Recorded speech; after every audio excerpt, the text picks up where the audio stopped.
Hello मेरे प्यारे बच्चों। कैसे हो आप सभी? उम्मीद करता हूँ मेरे प्यारे बच्चे एकदम बढ़िया होंगे और अच्छे से पढ़ाई कर रहे होंगे। तो जैसा कि आपको पता है बच्चे, हम पढ़ रहे हैं अपना क्लास 12th का दूसरा चैप्टर जिसका नाम है इलेक्ट्रोस्टैटिक पोटेंशियल एंड कैपेसिटेंस। ठीक है। तो आज की क्लास मेरे प्यारे बच्चों इस चैप्टर की दूसरी क्लास होने वाली है, यानी कि लेक्चर नंबर 2 है, जिसमें हम लोग क्या क्या बातें करने वाले हैं। तो चलिए मेरे प्यारे बच्चों, आइए देखते हैं कि आज की क्लास में हम लोग क्या क्या बात करेंगे। ठीक है। तो सबसे पहले हम लोग बात करेंगे मेरे प्यारे बच्चों electric potential due to electric dipole. आप कहेंगे सर ये तो लेक्चर 1 में भी बात हुआ था। तो मेरे प्यारे बच्चों हमने आपको कहा था कि लेक्चर नंबर 1 में हमने बच्चों आपको दो डेरिवेशन कराया था electric potential due to electric dipole. अब हम लोग इसमें बात करेंगे बच्चों एट एनी पॉइंट, वो एक्सियल पोजीशन इक्वेटोरियल पोजीशन वाला हो चुका है। हम किसी भी पॉइंट पर electric potential due to electric dipole calculate करने वाले हैं। ठीक है। अच्छा जी।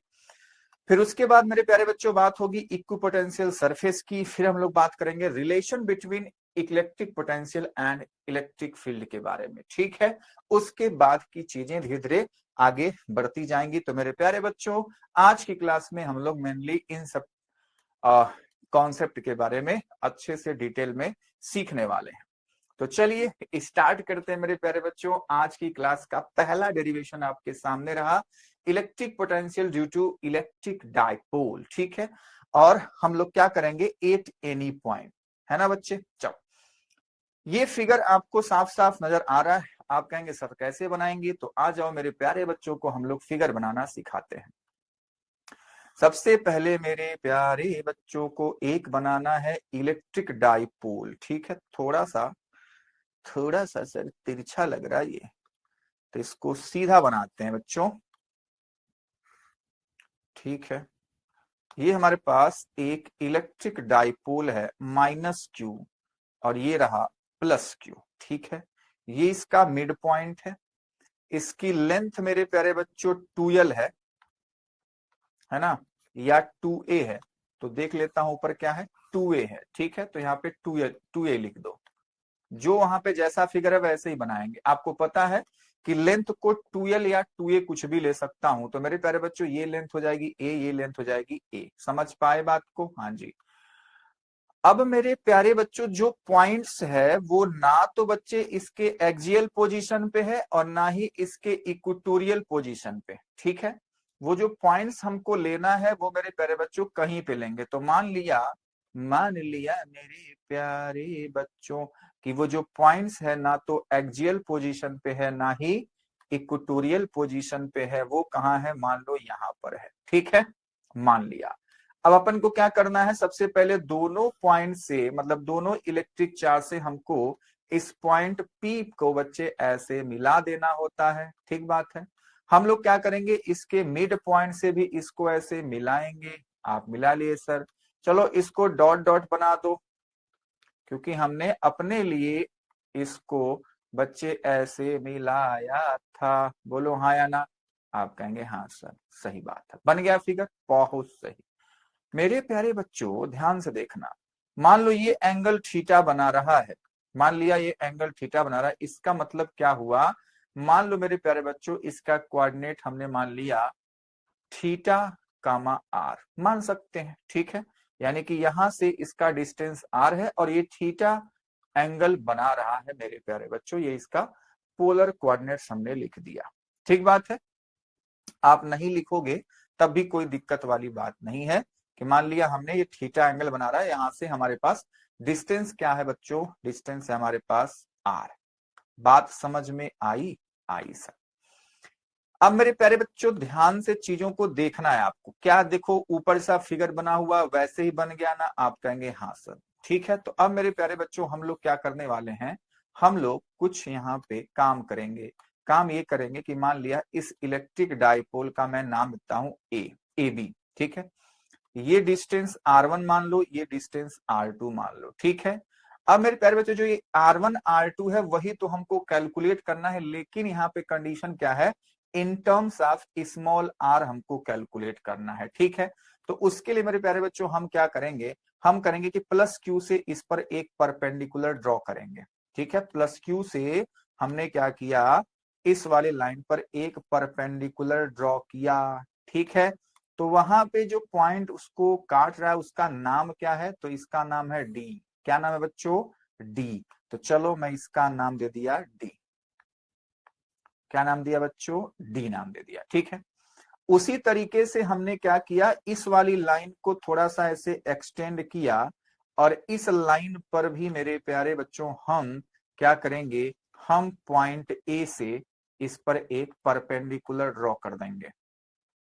कहां से बच्चों, पॉइंट्स ए पर, ए से हम इस पर एक ऐसे परपेंडिकुलर ड्रॉ कर देंगे ऐसा, ठीक है। इसको भी मैंने क्या किया, मान लो हमने डॉट डॉट डॉट डॉट कर दिया, ठीक है।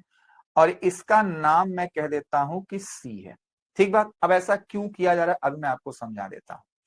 इसको मैं यहां से रिमूव कर देता हूं, ठीक है। समझ में आई बात, चलो। अब बच्चे आपको दिख रहा है अगर ये एंगल थीटा है तो ये भी एंगल थीटा ही होगा, बात समझ में आई है ना। तो मेरे पास इन जो दो हमारे पास ट्रायंगल बन रहे हैं छोटे वाले, उन दोनों ट्रायंगलों से अगर मैं यहां से यहां तक का डिस्टेंस कैलकुलेट कर लूं, यानी ओडी और ओसी, क्या बच्चे, अलग से मैं लिखता हूं, ओडी और ओसी मुझे चाहिए, ओडी और ओसी मुझे चाहिए।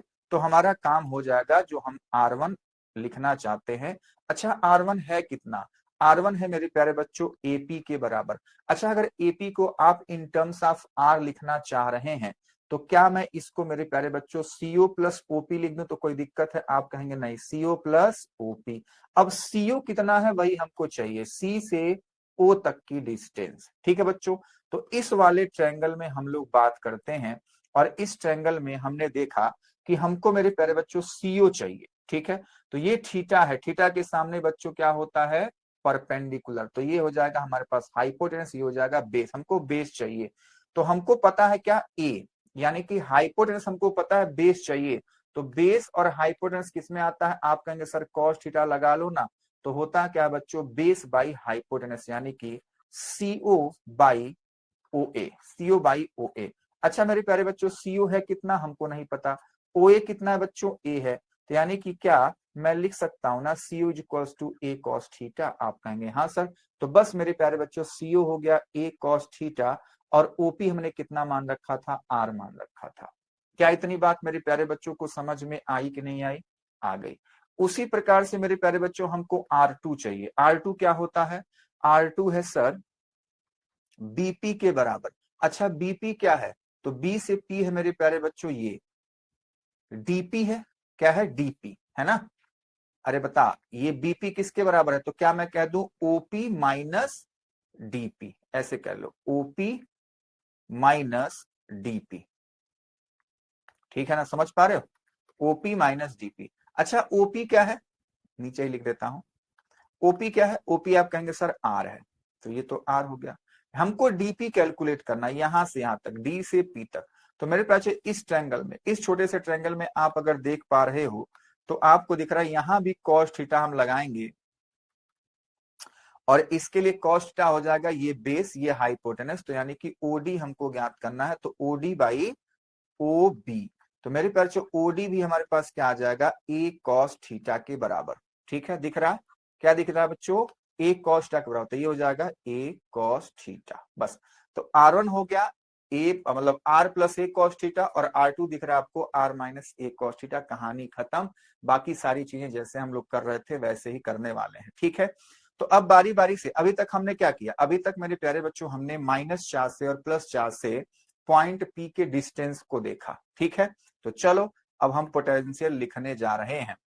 तो मेरे प्यारे बच्चों मान लो प्लस Q चार्ज का पोटेंशियल V1 है, तो हमने लिखा V1 is equals to 1/4 pi epsilon naught Q by R होता है ना बच्चों, तो प्लस वाले का क्या है बच्चों, R2 है। क्या लिख दूं मैं, R2। अच्छा ये है कितना, तो आप कहेंगे sir 1/4 pi epsilon naught Q, और R2 कितना आया, ऊपर से देखो R2 आया R minus A cos theta. तो बस यही लिख दो, R minus A cos theta. खुश हो, बिल्कुल सर खुश हैं। तो same to same -Q charge का जो इलेक्ट्रिक पोटेंशियल होगा उसको हम कहेंगे मेरे प्यारे बच्चों V2, और वो हो जाएगा 1/4 pi epsilon not minus Q by R1। अच्छा R1 कितना है, तो जस्ट वो है R plus A cos theta, 4 pi epsilon not Q by R plus A cos theta. ठीक है, अब बच्चों उस पॉइंट P पर ड्यू टू बोथ चार्जेस हमको निकालना है नेट इलेक्ट्रिक पोटेंशियल। ठीक है, तो अपन लिखेंगे Vp is equals to V1 plus V2 के बराबर। आप कहेंगे हाँ सर बिल्कुल, तो बस V1 और V2 का मान रखना भैया। तो V1 का मान मेरे प्यारे बच्चों 1/4 pi epsilon not Q by ये क्या था R माइनस ए कॉस थीटा था। फिर V2 रखेंगे तो निगेटिव वाला है, तो बस उसको हम लोग ऐसे लिख सकते हैं 1/4 pi epsilon not Q by R plus A cos theta. समझ पाए? फिर से सर वही कैलकुलेशन है, सब कुछ सेम टू सेम। तो मेरे प्यारे बच्चों जो कॉमन है कॉमन ले लिया, देखो Q कॉमन दिख रहा है, Q कॉमन है, 4 पाई एप्सिलॉन नॉट कॉमन है, कॉमन ले लिया जी। अंदर क्या बचा, अंदर बचा R माइनस ए कॉस थीटा और ये माइनस है, यहां बच रहा है R प्लस ए कॉस थीटा। बोलो हाँ या ना? ठीक है मेरे प्यारे बच्चों, बहुत सही सर बहुत सही। तो मेरे प्यारे बच्चों क्या करोगे, Q by 4 pi epsilon not. मेरे प्यारे बच्चों बस क्या करो, कैलकुलेशन करो, कहानी को खत्म करो। तो ये क्या है, R माइनस ए कॉस थीटा एक ब्रैकेट में है, ये है R प्लस ए कॉस थीटा दूसरे ब्रैकेट में। दोनों का मेरे प्यारे बच्चों क्रॉस मल्टीप्लाई करोगे तो यहां बचेगा R प्लस ए कॉस थीटा, माइनस का साइन ये माइनस और ये हो जाएगा प्लस का ए कॉस थीटा। बोलो समझ में आ रही बात? आप कहेंगे सर हाँ बिल्कुल समझ में आ रही है। तो next line Vp equals to क्या हुआ, तो आप कहेंगे सर Vp इक्वल्स टू हो जाएगा Q by 4 pi epsilon not. देख भैया क्या क्या कट्टी पिट्टी हो रहा है, तो कट्टी पिट्टी हो रहा है R से R, क्या बचा मेरे प्यारे बच्चों, बच गया हमारे पास a cos थीटा और नीचे हमारे पास क्या होगा a minus b into a plus b, यानी कि a square minus b square. तो इसको लिख सकता हूं R square minus a square cos square theta. ठीक है, अच्छा अब नेक्स्ट लाइन, तो मेरे प्यारे बच्चों अच्छा ये 2 बार है ना, तो यहाँ पे 2a cos थीटा होगा ना बच्चे, बहुत सही।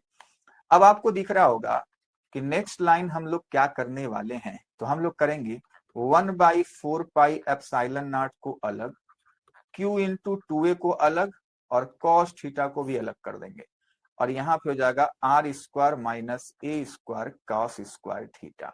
मेरे प्यारे बच्चों Q इंटू 2a क्या बन जाएगा, P बन जाएगा। तो लिखो Vp equals to 1/4 pi epsilon naught P cos theta divide by R square minus a square cos square theta. Okay sir ji. Next line Vp equals to, अब देख यहाँ पे अब बच्चे हमको खेल खेलना है। क्या खेल खेलेंगे, याद करो वो दिन जब हमने कहा था कि जब इलेक्ट्रिक डायपोल की बात करोगे तो इलेक्ट्रिक डायपोल का जो लेंथ है वो R के कंपेयर में बहुत ही स्मॉल होता है। तो यहाँ पे मेरे प्यारे बच्चों हम लोग क्या करते हैं, मचमचा देते हैं, यानी कि R is much much greater than A, यानी कि जो A होगा मेरे प्यारे बच्चों वो 0 होगा। तो इस लाइन से हम लोग क्या लिखेंगे, Vp equals to 1/4 pi epsilon naught, ये हो जाएगा P cos theta divide by only R square. तो मेरा प्यारा बच्चों ये क्या हो गया हमारे पास, डेरिवेशन खल्लास। ठीक है, तो ये अपने पास क्या हो जाता है मेरे प्यारे बच्चों, final expression electric potential due to electric dipole at any position. क्या उम्मीद करता हूं मेरे प्यारे बच्चों को यहां तक की बातें समझ में आ रही हैं? अरे बोलो हाँ या ना, ठीक है ना? तो यहीं पे मैं लगे हाथ अपने प्यारे बच्चों को बता दूं कि अगर मान ले यहाँ पे मैं फर्स्ट पॉइंट बनाऊं, यहीं से चीजें मैं लिख रहा हूं, मान लो मैं एक्सियल के लिए लिखूंगा, किसके लिए बच्चों, एक्सियल के लिए। तो फिगर में एक बार आ, एक्सियल के लिए क्या होगा, आ जाए एक बार, एक्सियल के लिए लूंगा तो बच्चा जो पॉइंट्स होगा यहाँ पे कहीं होगा, तो उसके लिए थीटा क्या हो जाएगा, 0 ना। तो मेरे प्यारे बच्चों बस समस्या बस समाधान होने वाली है। जब एक्सियल के लिए करोगे तो बच्चों थीटा 0 हो जाएगा, और जब दूसरा पॉइंट लूंगा मैं इक्वेटोरियल वाली बात करूंगा मैं। इक्वेटोरियल पोजीशन पे जब मैं बात करूंगा तो मेरे प्यारे बच्चों वहां पे थीटा क्या होगा, वहां पे थीटा होगा 90 डिग्री, ठीक है बच्चों, और यहाँ पे थीटा होगा 0 डिग्री। तो आप इस फॉर्मूले में कॉस के जगह पे कॉस 0 डिग्री, यहाँ पे 90 डिग्री रखेंगे तो आपको पता है कि क्या होने वाला है, क्या हो जाएगा 4 पाई एप्सिलॉन नॉट पी कॉस 0 का मान 1 और ये हो जाएगा आर स्क्वायर। तो बता एक्सियल पोजीशन पे यही तो फॉर्मूला आया था। आप कहेंगे हाँ सर, जब यहाँ पे जब थीटा इज इक्वल्स टू 90 रखेंगे तो v की वैल्यू क्या हो जाएगी 1/4 pi epsilon naught P cos 90 divide by R square. Cos 90 zero तो पूरा मेरे प्यारे बच्चों क्या हो जाता है, जीरो हो जाता है। समझ पाए? तो ये जो हमारे पास आज का जो ये डेरिवेशन था ये क्या है, जनरल इक्वेशन हमारे सामने आता है कि कोई भी थीटा लाकर दीजिए उस जगह पर हम लोग बच्चे बता सकते हैं ड्यू टू इलेक्ट्रिक डाइपोल कितना पोटेंशियल होगा वहां पे। ठीक बात है। तो बहुत ही मजेदार सा फॉर्मूला है, इस फॉर्मूले को आपको याद रखना है। बोलो। तो चलो मेरे प्यारे बच्चों, आपको क्या करना, सबसे पहले ऐसा सुंदर सा फिगर बना लेना है, बन जाएगा। इस फिगर के बारे में दो चार बातें ऐसी लिख देनी है आपको, ठीक है। जो फिगर आप बनाते हो वही बातें लिखोगे, जो आपको करना है वो बातें आप लिख दोगे, ठीक है मेरे प्यारे बच्चों। उसके बाद देख कैलकुलेशन R1 R2 की वैल्यू हमने निकाल ली, ठीक है। अब दोनों के लिए अलग अलग पोटेंशियल की प्लस क्यू चार्ज का V1 है, V1 की वैल्यू उतनी है। दूसरे वाले चार्ज माइनस क्यू की माइनस क्यू का पोटेंशियल इतना है। दोनों पोटेंशियल को हम ऐड कर देंगे, V1 प्लस V2 कैलकुलेशन करते जाएंगे। तो मेरे प्यारे बच्चों एक टाइम ऐसा आएगा कि हमारे पास ये फॉर्मूला आ जाएगा, ठीक है। तो ये है मेरे प्यारे बच्चों आज की क्लास का पहला डेरिवेशन, जिसका नाम था electric potential due to electric dipole at any position. ठीक बात है, समझ में आई बात? आनी चाहिए। चलिए अब मेरे प्यारे बच्चों हम बात करते हैं, अभी तक हमने electric potential due two point charge, मतलब एक पॉइंट चार्ज का इलेक्ट्रिक पोटेंशियल हमने कैलकुलेट कर लिया। हमने इलेक्ट्रिक डाइपोल का बात किया, यानी कि जिसमें दो चार्ज है, सिस्टम जिसमें दो चार्ज, जिसको हम इलेक्ट्रिक डाइपोल कह रहे हैं। अब हमारे पास कुछ ऐसा सिस्टम है जिसके पास दो से अधिक चार्ज होंगे, तो वही हम लोग बातचीत करने जा रहे हैं। मान लो हमारे पास कोई एक ऑब्जेक्ट है जिसको हमने चार चार्ज दिया है, जिसका मेरे प्यारे बच्चों वैल्यू है Q1 Q2 Q3 Q4, ठीक है। अब पॉइंट O पर हमको मेरे प्यारे बच्चों due to these four charges we have to find out electric potential at point O, ठीक है। तो अपन क्या करेंगे, हम लोग करेंगे सबसे पहले कि सभी चार्ज का पॉइंट O से डिस्टेंस कितना है, ठीक है। तो मान लो Q1 के लिए R1, Q2 के लिए R2, Q3 के लिए R3, Q4 के लिए R4, ठीक है। और सबका अपना अपना पोटेंशियल होगा पॉइंट O पे। मान लो पहले वाले के लिए V1, दूसरे वाले के लिए V2, तीसरे वाले के लिए V3 और चौथे वाले के लिए V4। तो जो टोटल पोटेंशियल 8.0 होगा, क्या इतना होगा कि नहीं होगा? होगा। और सबकी वैल्यू भी आपको पता है, कैसे जी? आ जाओ बता दूं। तो मेरे प्यारे बच्चों नेट पोटेंशियल 8.0 क्या हो जाएगा, V1 क्या हो जाएगा 1/4 pi epsilon not Q1 by R1। आप कहेंगे हाँ जी। दूसरा हो जाएगा 1/4 pi epsilon not Q2 by R2। आप कहेंगे हाँ जी। 1/4 pi epsilon not Q3 by R3 plus fourth वाले का 1/4 pi epsilon not Q4 by R4, ठीक है। आप इसको ऐसे भी लिख सकते हो कि बच्चा 1/4 पाई एप्सिलॉन नॉट कॉमन है, तो Q1 by R1 plus Q2 by R2 plus Q3 by R3 plus Q4 by R4 plus plus क्या, खत्म हो गया, ठीक है। तो हम लोग ऐसे भी इसको लिख सकते हैं, सिंपल सी बात है। बात समझ में आई? यानी कि आप समझ लो कि ये सुपरपोजिशन प्रिंसिपल है, ठीक है, कि हर एक चार्ज का इलेक्ट्रिक पोटेंशियल उस पॉइंट P पर ऐसे हम लोग ऐड कर देंगे, अलजेब्रिक सम कर देंगे, ठीक है। तो वही बातें यहाँ पे लिखी गई हैं। If a system is made up of four charges, so the total electric potential due to that system will be equal to the sum of the individual electric potential due to those four charges। तो मेरे प्यारे बच्चों resultant क्या हो जाएगा, V1 plus V2 plus V3 plus V4, सबकी value रखेंगे, हमारे पास इतना आंसर आ जाएगा। अगर मान लो ऐसा कोई सिस्टम है जिसके पास बच्चों n चार्जेस हैं, n चार्ज, तो कुछ अलग होगा क्या? आप कहेंगे नहीं सर, जैसा हमने एक सिस्टम लिया Q1 Q2 Q3 dot dot Qn है, सबकी distance R1 R2 R3 dot dot Rn दिखाई गई है और पॉइंट P पर हमको electric potential due to these charges हमको कैलकुलेट करना है। तो मेरे प्यारे बच्चों क्या करोगे, हम लिखेंगे total potential V equals to V1 plus V2 plus V3 plus V4 plus dot dot Vn हो जाएगा। अच्छा जी, नेक्स्ट लाइन क्या लिखोगे, V equals to 1/4 pi epsilon naught, इसका हो जाएगा Q1 by R1, 1/4 pi epsilon naught, इसका हो जाएगा Q2 बाई R2। ऐसे बच्चों Q3 का Q4 का सबका हो जाएगा और लास्ट में हमारे पास क्या हो जाएगा 1/4 पाई एप्सिलॉन नॉट, ये हो जाएगा Q1 और डिस्टेंस हो जाएगी Rn। ठीक है, जो कॉमन है कॉमन ले लेंगे, क्या कॉमन है 1/4 पाई एप्सिलॉन नॉट कॉमन है, तो लिखेंगे Q1 बाई R1, इसका लिखेंगे Q2 by R2 plus dot dot dot क्या हो जाएगा Qn बाई Rn, कहानी खत्म। ठीक है, लिख सकते हैं।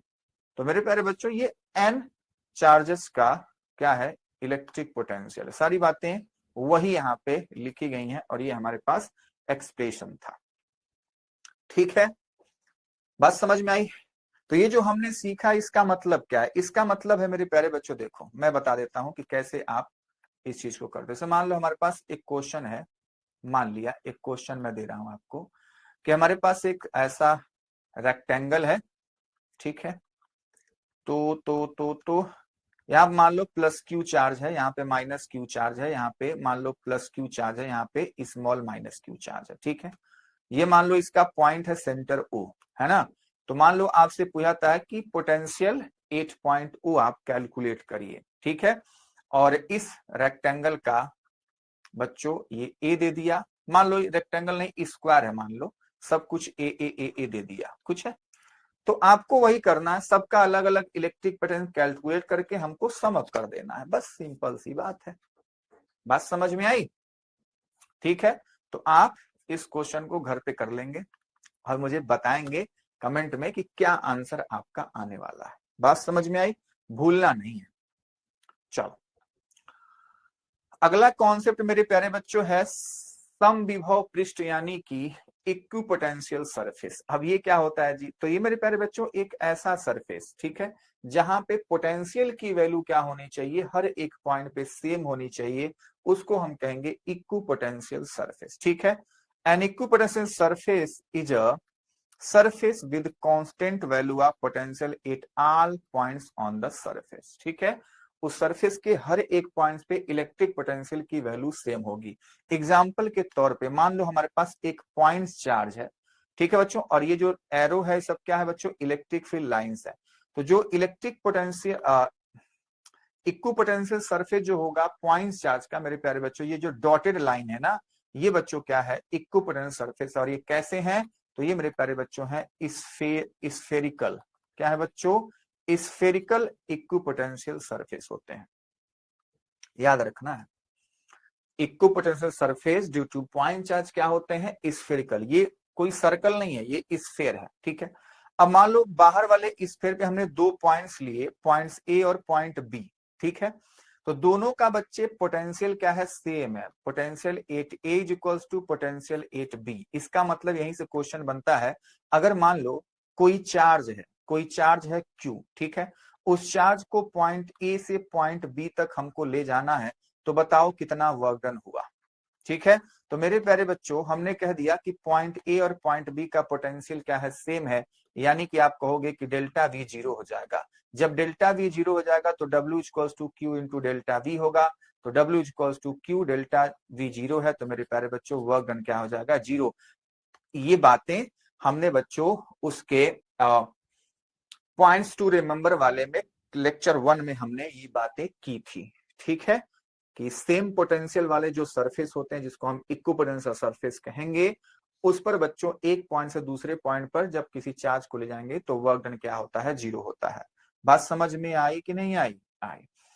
तो ये मेरे प्यारे बच्चों आपके लिए कुछ इंपॉर्टेंट इक्विपोटेंशियल सरफेस हैं जिनको आपको याद रखना है। ये मेरे प्यारे बच्चों क्या है, हमारे पास यूनिफॉर्म इलेक्ट्रिक फील्ड है, तो उसमें बच्चों जो इक्विपोटेंशियल सरफेस होता है ऐसा होता है। ठीक है, तो आपको याद रखना है कि यूनिफॉर्म इलेक्ट्रिक फील्ड में जो इक्विपोटेंट सरफेस होगा, ठीक है, वो क्या होता है बच्चों, परपेंडिकुलर होता है इलेक्ट्रिक फील्ड के।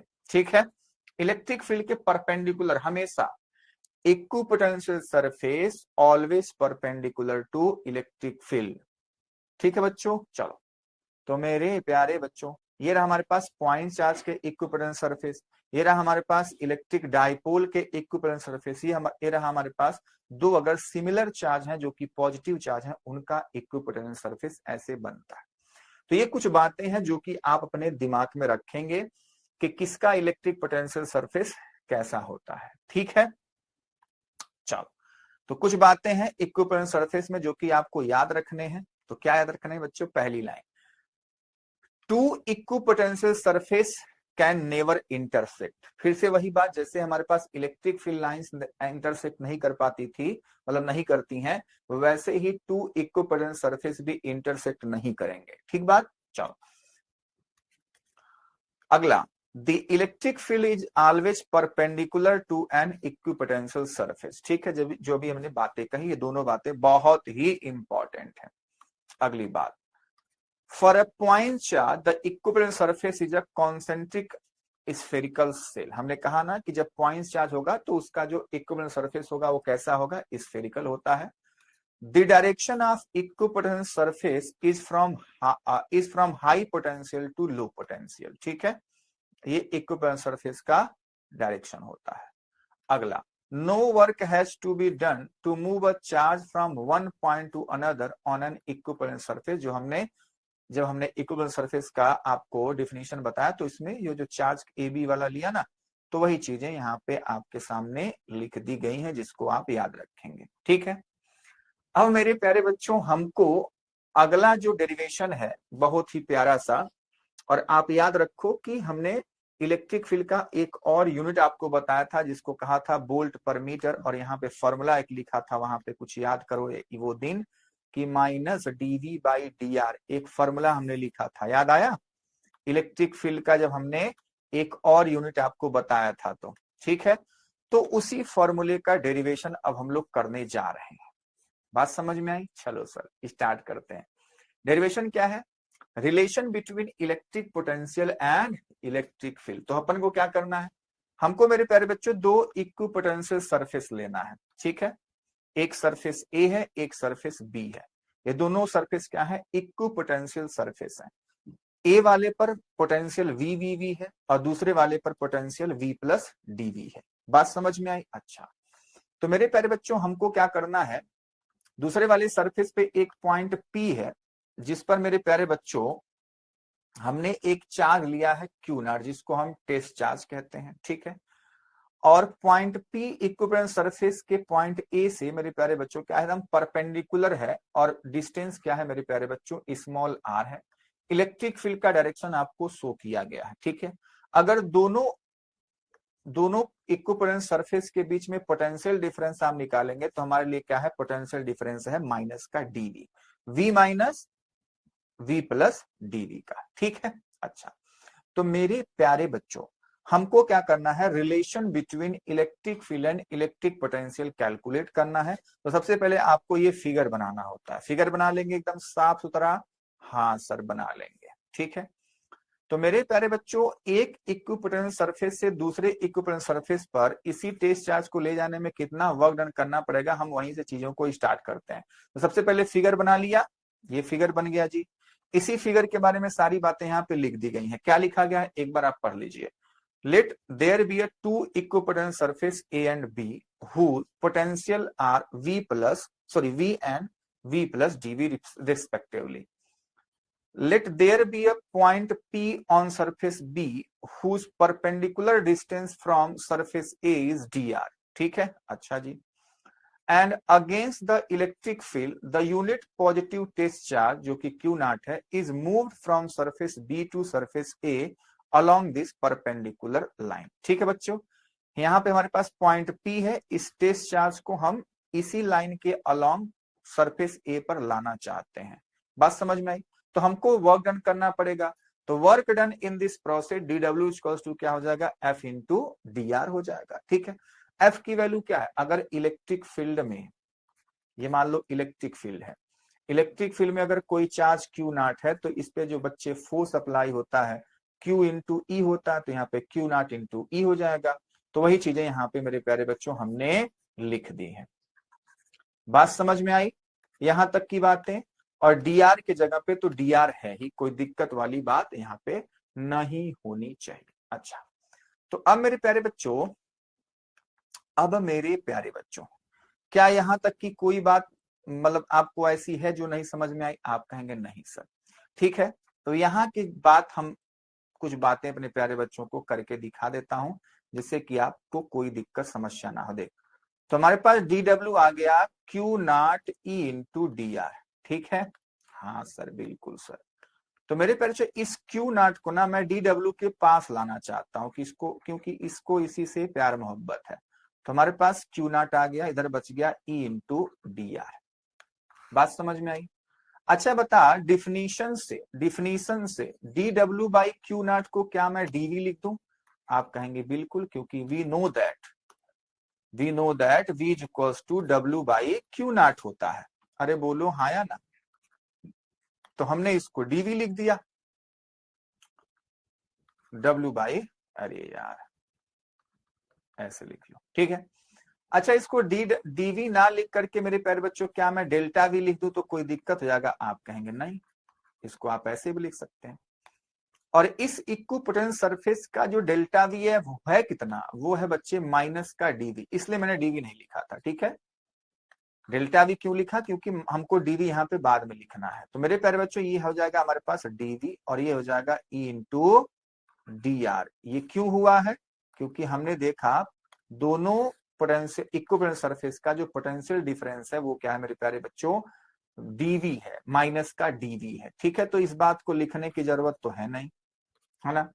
तो अब मेरे प्यारे बच्चों कहानी खत्म है। तो यहां से हम इलेक्ट्रिक फील्ड की वैल्यू लिख सकते हैं, या आप इसको ऐसे लिख सकते हो कि dV is equals to minus का ई डी आर। ठीक है, ये भी रिलेशन सही है। या मेरे प्यारे बच्चों आप लिख सकते हो इज इक्वल्स टू माइनस का डीवी बाई डी आर। ठीक है, तो ये चीजें हमने, आप याद रखो, याद करो वो दिन जब हमने इलेक्ट्रिक फील्ड का एक और आपको चीजें बताई थी। बात समझ में आई? यही फॉर्मूला कहीं कहीं पे मेरे प्यारे बच्चों ऐसे भी लिखा जाता है, delta V equals to E dot d r के। ठीक है, ऐसे भी इसको लिख दिया जाता है, यहाँ पे माइनस साइन। तो जैसे भी लिखा जाए आप इसको अच्छे से याद रखेंगे, कोई दिक्कत कोई समस्या वाली बात नहीं है। ठीक है ना? बोलो, कोई दिक्कत नहीं है जी। तो मेरे प्यारे बच्चों चलिए इस चीज को हम लोग एक बार देख लेते हैं। सारी की चीजें हो चुकी हैं। तो हमारे पास ये इलेक्ट्रिक फील्ड की वैल्यू माइनस का डीवी बाई डी आर आपके सामने आ जाता है। सेम टू सेम कहानी है। ठीक है, अब इसमें कुछ पॉइंट्स है जिसको आप याद रखो। फॉर्मूला हमारे पास ये है। अब निगेटिव साइन क्या शो करता है, ये बहुत ही इंपॉर्टेंट पॉइंट है मेरे प्यारे बच्चों। ठीक है, और इसमें जो हमारे पास ये डीवी बाई डी आर है ना, इसको मेरे प्यारे बच्चों हम कहते हैं पोटेंशियल ग्रेडियंट। पोटेंशियल ग्रेडियंट, ठीक है, इस बात को याद रखिएगा। अरे क्या लिख रहा हूं भाई मैं, पोटेंशियल ग्रेडियंट। ठीक है, पोटेंशियल ग्रेडियंट क्या होता है मेरे प्यारे बच्चों? पोटेंशियल ग्रेडियंट होता है कि change in potential with respect to time, नहीं विद रिस्पेक्ट टू बच्चा डिस्टेंस। देख लो आप, डी बाई डी आर है, ठीक है, जब टाइम के रिस्पेक्ट में होता तो डी बाई डी टी होता, लेकिन ये नहीं है, तो इसको बोलते हैं पोटेंशियल ग्रेडियंट। और माइनस साइन मेरे प्यारे बच्चों क्या शो कर रहा है? shows that electric field is in the direction of decreasing potential difference। ठीक है, या आप ऐसे कहोगे, जैसे मान ले इसी पर एक क्वेश्चन बनता है, तो मैं अपने प्यारे बच्चों को वो क्वेश्चन बताए। मान लो हमारे पास यूनिफॉर्म इलेक्ट्रिक फील्ड है, ऐसा आपको बना देगा। ये बच्चों नीट जेईई कॉम्पिटिटिव एग्जाम के क्वेश्चनों में से एक है। ठीक है, मान लो हमारे पास ये यूनिफॉर्म इलेक्ट्रिक फील्ड है, हमारे पास ये पॉइंट दिया ए, यहाँ पॉइंट दिया बी, यहाँ पे मान लो कहीं पॉइंट दे दिया सी। ठीक है, आपके लिए 4 ऑप्शन पूछ लिया जाता है। A option VA is equals to VB is equals to VC। Option second, ठीक है, VA is equals to VB less than VC, ठीक है। Third option VA is equals to VB is greater than VC and fourth option मान लो दे दिया none of these, ठीक है। ये question है, बहुत ही इंपॉर्टेंट क्वेश्चन, तो इसी चीज से हम इसको देखते हैं। तो ये जो लाइन है ना, ये कह रही है भैया कि मेरे प्यारे बच्चों, जब हम इलेक्ट्रिक फील्ड के डायरेक्शन में जाएंगे ना, तो पोटेंशियल ड्रॉप होता है, पोटेंशियल डिक्रीज होता है। तो मेरे प्यारे बच्चों, इसका मतलब है कि ए और बी अगर एक सीधी लाइन में, मतलब एक दूसरे के ऊपर नीचे हैं, तो इसका पोटेंशियल सेम होगा, VA और VB आपस में सेम होंगे। बात समझ में आई?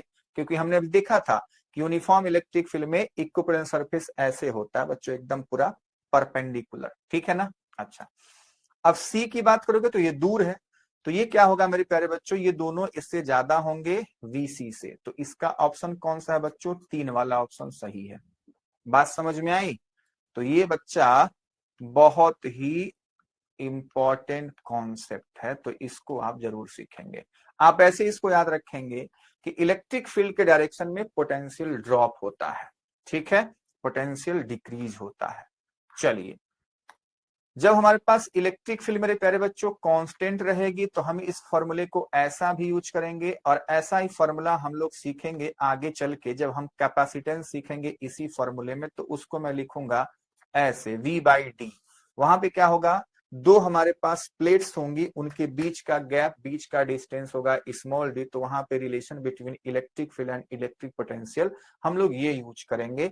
तो अभी मैं अपने प्यारे बच्चों को बता देता हूं, ठीक है। चलिए, तो अब मेरे प्यारे बच्चों हम लोग बात करने लग जा रहे हैं बच्चा किसकी? पोटेंशियल एनर्जी की। किसकी मेरे प्यारे बच्चों? पोटेंशियल एनर्जी की, ठीक है। देखो, चैप्टर नंबर 1 फोर्स की बात हम लोग कर रहे थे। अब हम लोग फोर्स से जंप कर गए किससे बच्चों? एनर्जी पे।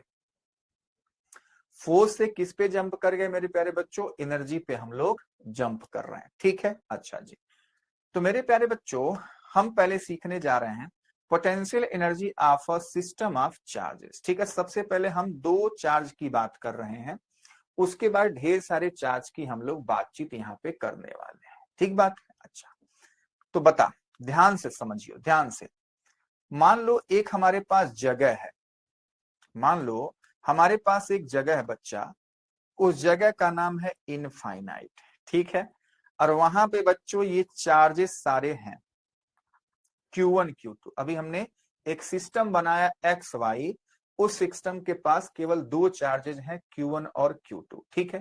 तो ये सिस्टम कैसे बना होगा, इसकी इलेक्ट्रोस्टैटिक पोटेंशियल एनर्जी क्या है, वो हम लोग देखने जा रहे हैं, ठीक है बच्चों। देख, तो सबसे पहले यहाँ पे X था, उसके नीचे ही मैं फिगर बना रहा हूं जिससे आपको एकदम क्लियर अच्छे से सारी बातें समझ में आए। तो सबसे पहले अभी यहाँ पे X पे कोई चार्ज आया नहीं है, ठीक है। तो अगर मान लो इनफाइनाइट से चार्ज Q1 को अगर पॉइंट्स A पर आकर के बैठना है, तो बता इसको रोकने वाला कोई है क्या? तो आप कहेंगे ना जी ना, कोई नहीं है। तो आराम से Q1 आके यहाँ पे बैठ गया, ठीक बात। अभी मैं कहानी समझाऊंगा, फिर आप सारी बातें उससे रिलेट कर पाओगे, ठीक है। आप कहोगे सर पहले कहानी सुना दो, सुना दूं? चलो देख, जैसे मान ले आपकी क्लास है ना। आप लोग क्लास में आते हो सुबह सुबह, एकदम नहा धो करके, मस्त होकर के, चिकने होके, है ना। तो जो सबसे पहले बंदा आया होगा आपके क्लास में, ठीक है, उसके पास तो पूरी फ्रीडम है ना, कि वो क्लास में जिस बेंच पर चाहे वहां पर वो जाकर के बैठ सकता है, पहले बेंच पे, लास्ट बेंच पे, जहां मन, जहां उसकी इच्छा, एकदम उसको फ्रीडम है, ठीक है। हालांकि हाँ, ये रूल ना हो कि हाँ आपको वहीं बैठना है ना। बात समझ, ऐसा रूल तो होता नहीं है, क्लास में कोई कहीं भी बैठ सकता है। तो जो पहले आया मेरे प्यारे बच्चों, उसके पास पूरा फ्रीडम है, वो एकदम पूरा स्वतंत्र है, जहां मन करेगा वहां जाकर के वो बैठ जाएगा। क्या इतनी बात समझ पाए? आप कहेंगे हाँ सर। अगर मान लो क्लास में मैं बैठा हूं, ठीक है, और सबसे पहला बंदा आए, तो अब अगर मैं कंडीशन लगाऊंगा कि नहीं जी आपको यहीं बैठना है, तो आपको वहीं बैठना पड़ेगा, नहीं तो कुटाई हो जाएगी। ठीक है, तो अब उसके ऊपर कंडीशन लग गया। बात समझ में आई? एक कंडीशन और लगाते हैं। तो ये तो हुआ कि मेरा प्रभाव है ना। मान लो सबसे पहले वो बंदा आया, अभी कोई था नहीं, मैं भी नहीं था, क्लास एकदम पूरा खाली। वो आया, मजे से आकर के मेरे प्यारे बच्चों एक्स पर बैठ गया। बताओ उसको कोई डर भय था? नहीं था। तो यानी कि डर भय का मतलब क्या हुआ? अगर हम इलेक्ट्रिक चार्ज के बारे में बात करें तो डर भय का मतलब यहाँ पे मात्र बस इतना ही मेरे प्यारे बच्चों कि वो आराम से आकर के बैठ जाएगा, कोई भी वर्क डन यहाँ पे नहीं होने वाला, क्योंकि रोकने वाला यहाँ पे कोई नहीं है। ना तो कोई एक्सटर्नल इलेक्ट्रिक फील्ड है, ना तो कोई चार्ज है। ठीक है, तो यानी कि Q1 को आने के लिए हमारे पास जो W1 है वो मेरे प्यारे बच्चों क्या है? 0 है। सिंपल सी बात है। ठीक है, चल अब मेरे प्यारे बच्चों एक जगह है Y, है ना। मान लो एक डेस्क था XY, उस डेस्क पर आकर के वो बंदा आराम से बैठ गया है।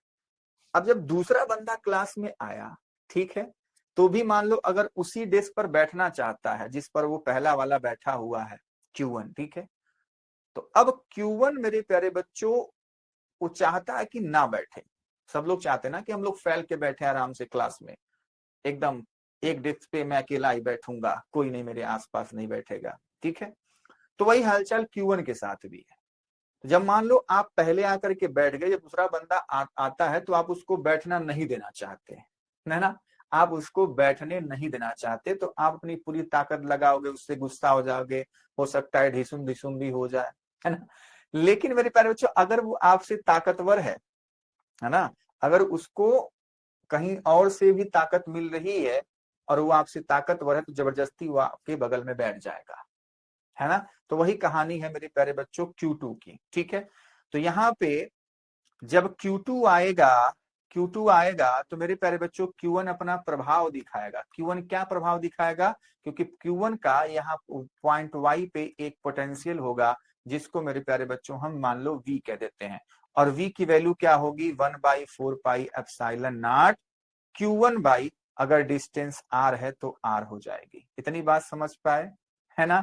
तो मेरे प्यारे बच्चों जब ये बंदा आएगा Q2, तो इसका विरोध करना पड़ेगा, Q1 का विरोध करना पड़ेगा, क्योंकि ये मेरे प्यारे बच्चों आने नहीं देना चाहता है ना, यहाँ पे इसको बैठने नहीं देना चाहता है। ठीक है, तो उसके विरोध में इस Q2 को यहाँ पे लाने के लिए वर्क डन करना पड़ेगा। कितना वर्क डन करना पड़ेगा? तो W equals to Q into V का, W equals to Q into V का। तो मेरे प्यारे बच्चों यहाँ पे जो वर्क डन होगा W2, मान लो उसको मैं बोल देता हूं, तो W2 होगा कितना? Q2 को ला रहे हो तो Q2, और पोटेंशियल यहाँ पे V है तो V। क्या इतनी बात मेरे प्यारे बच्चों को समझ में आई कि नहीं आई? आई। ठीक है, तो जो दोनों सिस्टम, इस चार्ज का जो दोनों सिस्टम हमारे पास बना एक्स और वाई पर, तो मैं चाहता हूं कि इसका कितना पोटेंशियल एनर्जी हुआ। ठीक है, क्योंकि जो काम कर रहे हैं वही मेरे प्यारे बच्चों इस सिस्टम के पास एक एनर्जी के फॉर्म में स्टोर हो जाता है, जिसको हम इलेक्ट्रोस्टैटिक पोटेंशियल एनर्जी के नाम से जानते हैं। बात समझ में आई? तो यही जो टोटल एनर्जी होगी, जो टोटल हमारे पास वर्क डन होगा W1 प्लस W2, मेरे प्यारे बच्चों वही हो जाएगा इस सिस्टम X और Y कह लो, या Q1 Q2 के सिस्टम का पोटेंशियल एनर्जी। ठीक बात है। तो U इक्वल टू W1 तो 0 है, W2 मेरे प्यारे बच्चों क्या हो जाएगा? Q2 इंटू V, और V का मान क्या होगा? V का मान होगा मेरे प्यारे बच्चों, U का मान, Q2 तो यहाँ पे रख लो, V का मान है 1/4 pi epsilon not Q1 by R। अरे यही तो है। ठीक है, आप कहेंगे हाँ सर। तो मेरे प्यारे बच्चों U का मान हो जाएगा 1/4 pi epsilon not Q1 Q2 by R। तो ये हो जाएगा 2 पॉइंट्स चार्ज का मेरे प्यारे बच्चों पोटेंशियल एनर्जी। लेकिन अभी हम लोग क्या कह रहे हैं? अभी हम लोग ये कहे कि भैया कोई भी एक्सटर्नल फील्ड नहीं है, अभी क्लास में मैं नहीं था। ठीक है, तब की ये कहानी है कि दोनों लोग आए तो दोनों लोग का पोटेंशियल एनर्जी इतनी है। जब मैं आ जाऊंगा तो मेरा प्रभाव दोनों पे अलग अलग लगेगा, जहां मैं चाहूंगा वहीं पे दोनों लोग बच्चे बैठ सकते हैं क्लास में। तो अभी कोई एक्सटर्नल इलेक्ट्रिक फील्ड मेरे प्यारे बच्चों यहाँ पे नहीं है। तो इन दोनों सिस्टम का मतलब दोनों चार्ज के सिस्टम का जो हमारे पास इलेक्ट्रोस्टैटिक पोटेंशियल एनर्जी है वो है इतनी। समझ पाए बात को, है ना? पूरी कहानी मैं उम्मीद करता हूं मेरे प्यारे बच्चों को समझ में आई होगी। चलो तो पढ़ लेते हैं भैया, डेरिवेशन कैसे करेंगे, फिगर बनाएंगे। हालांकि ये आपके बोर्ड पॉइंट ऑफ व्यू से मेरे प्यारे बच्चों इंपॉर्टेंट डेरिवेशन नहीं है, लेकिन सिलेबस में है तो आपको पढ़ना तो पड़ेगा, सीखना तो पड़ेगा। चलो, suppose there is a system X Y in which is made up of two charges Q1 and Q2। ठीक है, the distance between this charges small r। Suppose if the charge Q2 is not located at point Y but at infinite। ठीक है, मान लिया कि Q2 वहां पे नहीं था, है ना, इनफाइनाइट पे था। जब Q2 को लाएंगे तो Q1 विरोध करेगा। Electric potential at point Y due to charge Q1, Q1 का पोटेंशियल यहाँ पे होगा। ठीक है बच्चे, और वो होगा इतना, V equals to 1/4 pi epsilon naught Q1/R। अब जब Q2 को लाएंगे तो बच्चों वर्क डन करना पड़ेगा। Now the work done in bringing charge Q2 from infinity to point Y या इनफाइनाइट टू पॉइंट Y, तो मेरे पैर Q2 इंटू V हो जाएगा।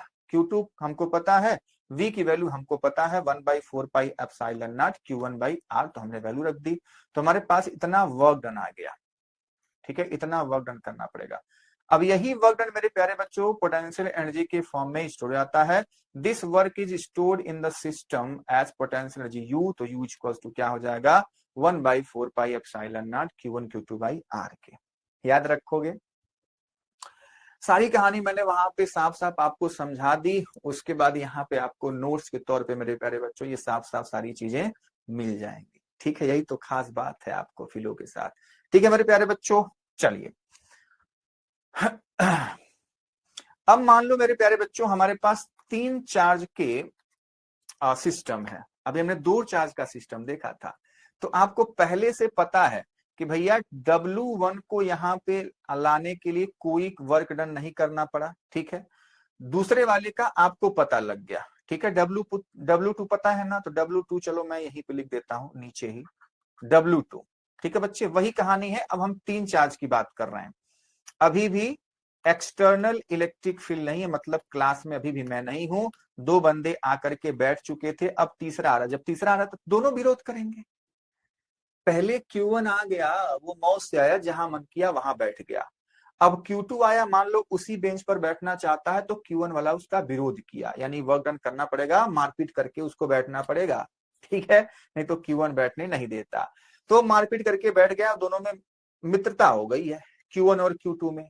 अब जब तीसरा बंदा आकर के वहीं बैठना चाहता है उन्हीं के आसपास, तो मेरे प्यार से दोनों मिलकर के अब उसका जबरदस्त विरोध करने वाले हैं। ठीक है, तो अब मेरे प्यारे बच्चों Q1 का Q3 पर, Q2 का Q3 पे अलग अलग प्रभाव लगेगा। ठीक है बच्चों, तो आ जाओ। तो W2 हमको पता है, W2 हमको पता है कितना है जी, हमको पता है 1/4 pi epsilon not Q1 Q2/R था। ठीक बात है, ये था। अरे बात बताओ, बात समझ में आई कि नहीं? लेकिन जब इसके हिसाब से डिस्टेंस मैं लिख रहा हूं, तो मेरे प्यारे बच्चों W1 0 है, ये तो R13 हो जाएगा। क्या हो जाएगा? अरे यहाँ पे 3 नहीं होना चाहिए, यहाँ पे R12। तो ये हमारे पास क्या है? R12 है। ठीक है, फिगर में थोड़ा सा मिस्टेक है बच्चों, मिस्टेक है। तो ये R12, R लिख दोगे तब भी कोई दिक्कत वाली बात नहीं होती। R1 R2 R3 तब भी कोई दिक्कत वाली बात नहीं होती। बस लिखने का तरीका R12 मतलब 1 और 2 के बीच का डिस्टेंस, सिंपल सी बात, समझ पाए? अच्छा, तो इन दोनों का तो आपको पता है कि Q1 के लिए W1 0, Q2 आया तो उस पर बच्चे ये विरोध लगा, तो उस पर वर्ग ने इतना। अब जब Q3 बेचारा आएगा तो ये भी अपना प्रभाव दिखाएगा, ये भी अपना प्रभाव दिखाएगा। क्या इतनी बात समझ पाए? तो ये Q1 वाला जो यहाँ पे प्रभाव दिखाएगा, Q2 वाला जो प्रभाव दिखाएगा, वो मेरे प्यारे बच्चों अलग अलग दोनों का होगा कि नहीं होगा? होगा। तो मेरे तो मान लो जब Q3 यहाँ पे बेचारा आएगा, तो उसके लिए जो Q1 के विरोध में काम करना पड़ेगा, तो मान लो मेरे प्यारे बच्चों करना पड़ेगा हमारे पास 3 मान लो 1 के कारण। ठीक है, क्योंकि 1 पे हम देख रहे हैं, तो मेरे प्यारे बच्चों इसको मैं क्या लिखूंगा, 1/4πε0। कैसे होता है देख, W is equals to Q into V होता है। कौन आ रहा है Q3, तो Q3। और पोटेंशियल किसका रहेगा बच्चों, पहले वाले का। तो पहले वाले चार्ज का यहाँ पे पोटेंशियल कितना होगा, तो वो कितना होगा आपको पता है, 1/4πε0 किसका है, Q1 का। डिस्टेंस क्या है बच्चों, R13 है, तो वही लिखना यहाँ पे, ठीक है, वही लिखना। ये Q1 ये Q3, तो हो जाएगा Q1 और Q3 बाई R13। बोलो समझ में आई बात। आप कहेंगे बिल्कुल सर, बहुत शानदार, मजा आ गया। अच्छा जी, तो ये किसका था बच्चे, 3 को लाने के लिए जो वन के कारण जो कार्य करना पड़ रहा है, जो वर्क डन करना पड़ रहा है, क्योंकि 1 वहां पे पोटेंशियल अपना लगाया हुआ है। अब 2 भी विरोध कर रहा है, तो इसके लिए कितना वर्क डन है जी, तो फिर से वही कहानी होगी, 1/4πε0। अब Q2 Q3 होगा, तो Q2 Q3, सिंपल सी बात है, अब तो आप समझ गए होंगे। Q2 Q3 डिस्टेंस क्या है, R23 है, ठीक है। तो मेरे प्यारे बच्चे देख, हमको ये मिला, हमको ये मिला, W2 नहीं लिखना, इसको W3 लिखो और 2 के कारण, ठीक है। तो ये वर्क और ये वर्क, W1 तो 0। तो इन 3 चार्ज के सिस्टम को बनाने के लिए मेरे प्यारे टोटल वर्क कितना है, तो मैं अपने प्यारे बच्चों को बस लिख के यहाँ समझा, तो बाकी तो साफ साफ लिखा हुआ है। टोटल W कितना बच्चों, मान लो W1, मान लो W2, मान लो W31 प्लस W32। बात समझ में आई। तो W1 तो मेरे प्यारे बच्चों 0, W2 क्या है 1/4πε0, Q1 Q2 बाई R12 है। W31 क्या है मेरे प्यारे बच्चों 1/4πε0, Q1 Q3 R13 है। अच्छा सर जी, और W32 क्या है 1/4πε0। अच्छा बताओ, सब कुछ समझ में आ रहा है ना। इतने अच्छे से एग्जाम्पल देके आपको समझा रहा हूं ताकि आपको सारी चीजें एकदम अच्छे से क्लियर हो जाएं, कहीं कोई भी कंफ्यूजन नहीं होना चाहिए, ठीक है। सारी चीजें मैं करके भी बता दे रहा हूं, बाकी साफ साफ नोट्स तो आपको दिखाई रहा है, ठीक है। तो टोटल को बच्चे हम ऐड कर दिए, तो W कितना मिल गया, 0 मिल गया। अब देखो जो 1/4πε0 है कॉमन है, यहाँ पे क्या हो गया Q1 Q2 और ये R12, ये R12 है। यहाँ पे हो गया Q1 Q3, ये हो गया R13। यहाँ पे हो गया Q2 Q3, ये हो गया R23, ठीक है, एकदम सिंपल। और इतना ही मेरे प्यारे बच्चों पोटेंशियल एनर्जी भी हो जाएगी सिस्टम की, सिंपल सी बात है। तो समझ में आई बात, ठीक है। लेकिन अभी तक पूरा कहानी क्या था कि अभी तक मेरे प्यारे बच्चों कोई एक्सटर्नल फील्ड, मतलब मैं अभी क्लास में नहीं हूं, ठीक है। अगर मैं रहता तो मेरा भी प्रभाव हर एक स्टूडेंट पर पड़ता। Q1 आता तब भी मेरे हिसाब से वो बैठता, Q2 आता तो मेरे हिसाब से तो बैठता ही, बाकी Q1 उस पर अपना प्रभाव दिखाता। बात समझ में आई। तो ये कहानी है मेरे प्यारे बच्चों, इसको आपको समझना पड़ेगा। तो ये हमारे पास टोटल पोटेंशियल एनर्जी हो गई 3 चार्ज के सिस्टम की। बोलो समझ में आई बात। हाँ सर। अब मेरे प्यारे बच्चा लोग, मान लो हमारे पास एक्सटर्नल फील्ड आ गया, मान लो मैं आ गया, है ना। तो अब जो Q1 आया था, अब मेरे प्यारे बच्चों मेरे से डरेगा कि सर बैठे हुए हैं तो हिसाब किताब से कहीं बैठना है जहां सर कहेंगे। मान लो एग्जाम है ना, मान लो एग्जाम है, तो एग्जाम में कहीं भी मनमर्जी से नहीं बैठ सकते, नहीं ना, है ना। तो अब एग्जाम है, मैं आया हूं, तो मेरे प्यारे बच्चों मेरे हिसाब से आपको बैठना पड़ेगा, ठीक है। तो मेरे प्यारे बच्चों मान लिया मैं कहीं से हूं, ठीक है, मैं हूं प्लस Q चार्ज, मेरा इलेक्ट्रिक फील्ड है, दिख नहीं रहा, मतलब मैं दिखाता नहीं, ठीक है। तो मेरा इस पॉइंट पर, मान लो ये पॉइंट P है ना बच्चे, जिसका कुछ भी कोऑर्डिनेट से मान लो R है, तो इस पर मेरे प्यारे बच्चों पोटेंशियल होगा मेरा VR, ठीक है, R कुछ भी हो सकता है। और उस VR को मैं 1/4πε0 Q बाई R लिख सकता हूं, लेकिन मैंने लिख दिया VR, क्योंकि R के हिसाब से मेरे प्यारे बच्चों वो क्या कर सकता है, वेरी कर सकता है, ठीक है।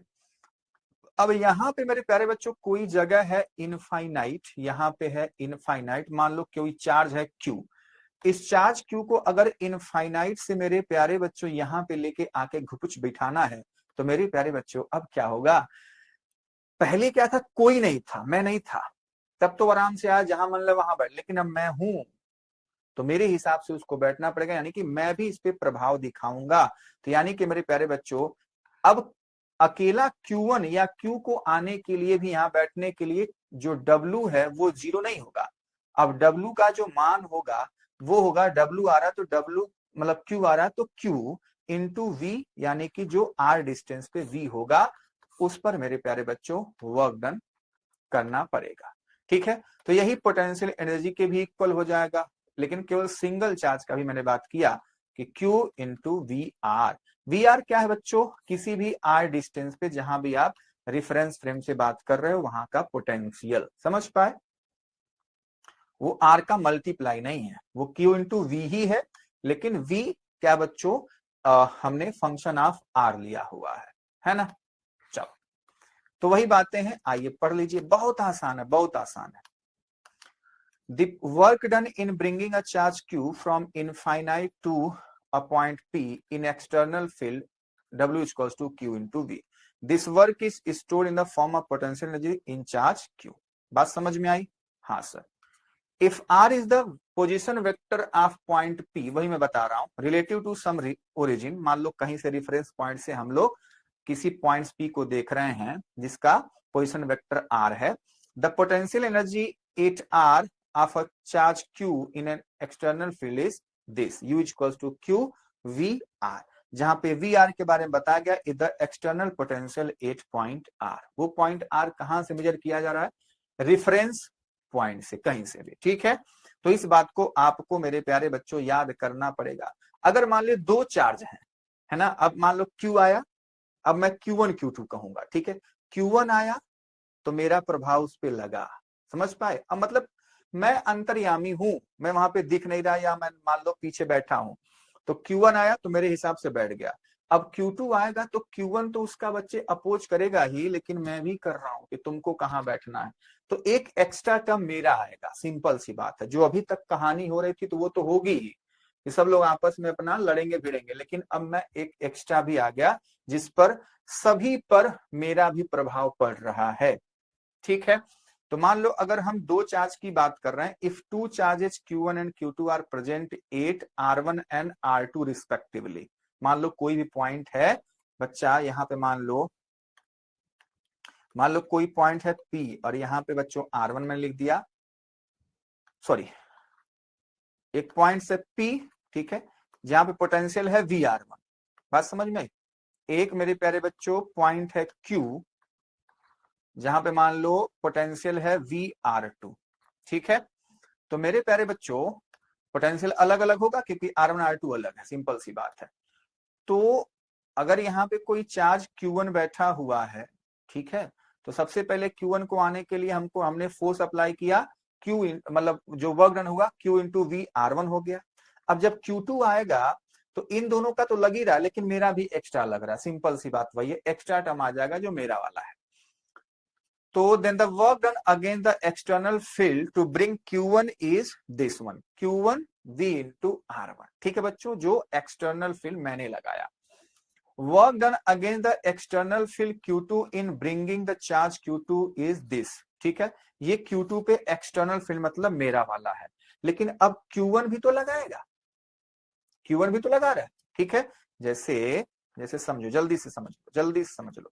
जैसे मान लो ये हमारे पास है, दो चार्ज का सिस्टम मैं बना रहा हूं, यहाँ पे हमको P पर लाना है Q1 को, ठीक है, और मान लो Q पर लाना है Q2 को, लेकिन एक्सटर्नल एजेंट है यहाँ पे बच्चों, एक्सटर्नल फील्ड का जो पोटेंशियल है वो VR1 है, यहाँ पे इसका है बच्चों VR2 है, ठीक बात है, यहाँ पे मनमर्जी नहीं चल रही है, VR2।